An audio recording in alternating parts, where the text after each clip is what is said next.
C'est un QG pour le moins discret, un immeuble situé dans le 13e arrondissement de Paris où l'équipe de Manuel Valls devrait prendre ses quartiers. Une équipe qui sera dirigée par Didier Guillaume.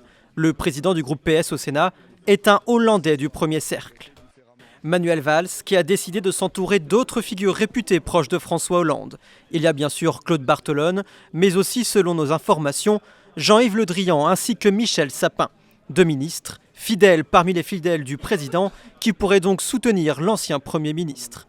Mais Manuel Valls est aussi allé débaucher des soutiens de Martine Aubry comme les députés Olivier Dussopt et Mathieu Klein, qui vont devenir ses porte-parole.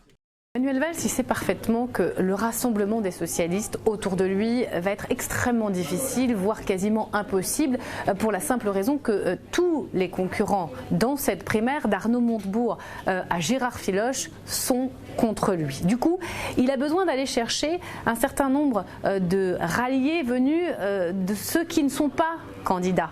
Martine Aubry, par exemple, ou encore François Hollande.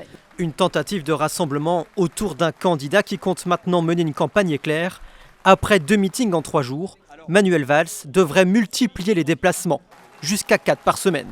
Objectif, occuper le terrain jusqu'au 22 janvier, jour du premier tour de la primaire.